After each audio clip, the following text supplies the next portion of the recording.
Alright, so Genesis chapter 1, starting in verse 6 and ending in verse 8. And God said, Let there be a firmament in the midst of the waters, and let it divide the waters from the waters.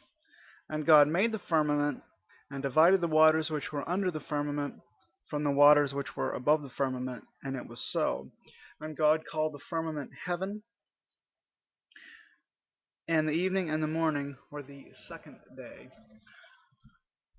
Well, there is a sky with water above and below it, according to science, and this occurred at the Earth sometime after the advent of the light and dark. So but some people have a problem with the term firmament to describe the sky. But let's think about that rationally. The ancients doubtless knew that birds fly through the sky. Moreover, several chapters later, uh, several chapters later, Moses writes about the Tower of Babel, which was being built uh, through the sky or to heaven. It was, a tall tower going up through the sky.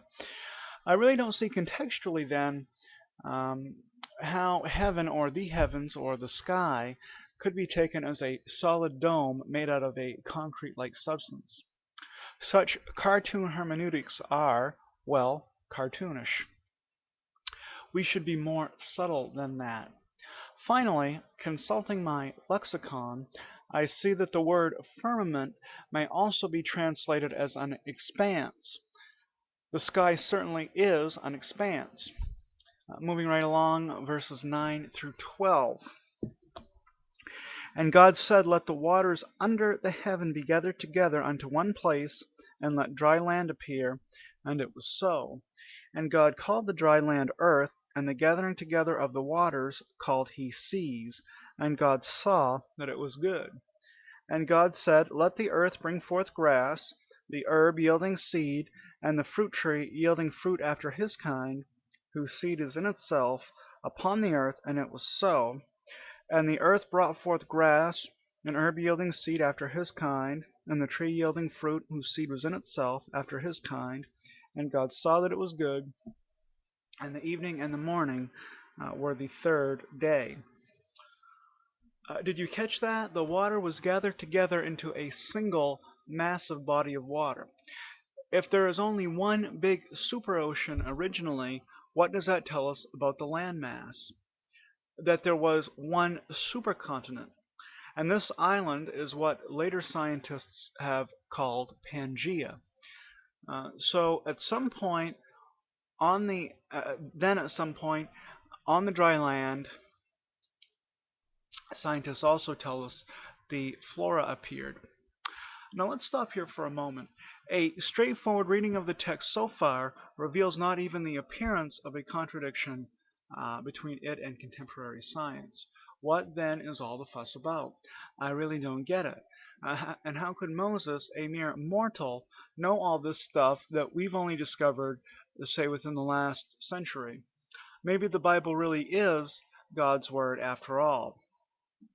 And just a parenthetical comment here about evolution. It's saying that the flora is reproducing after its kind, and of course Darwin has said that there's a change over time in flora and fauna. Well, the thing is, a plant or any biological organism, when it reproduces something of its own kind.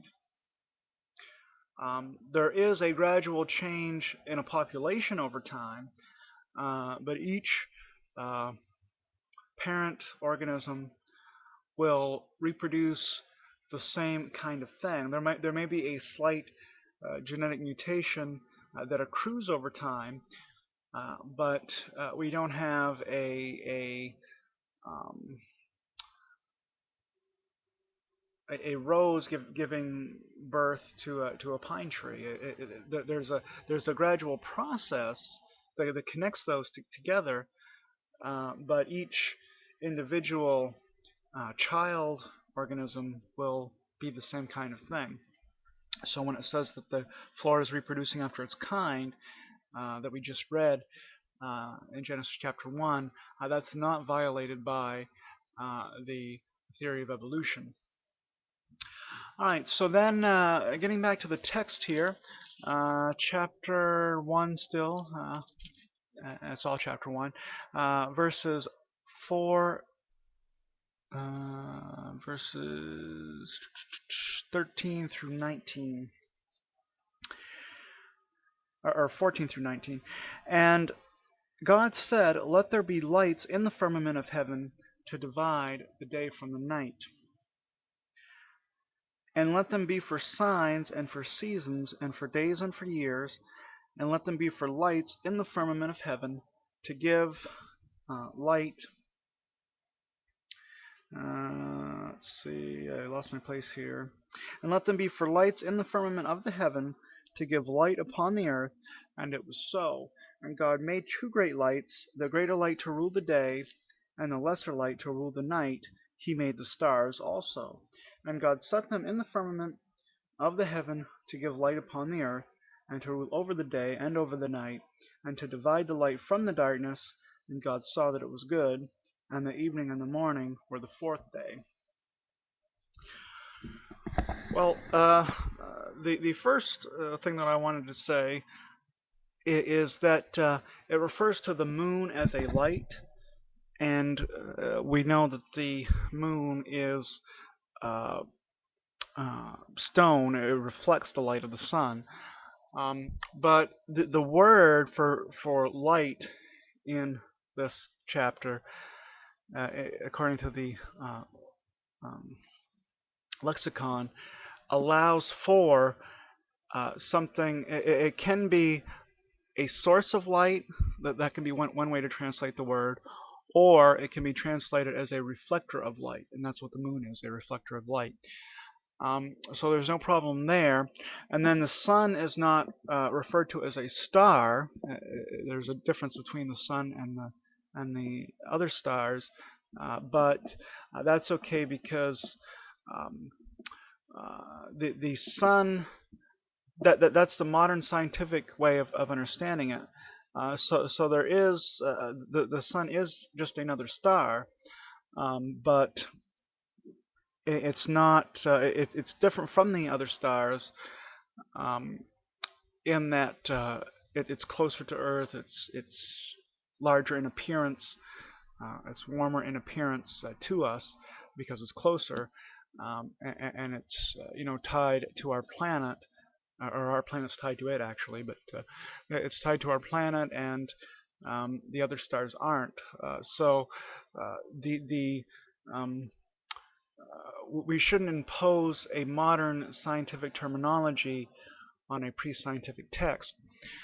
So those are the first two comments I have about those verses. And we'll have to save the other one here, the other comments for part 3. Thank you.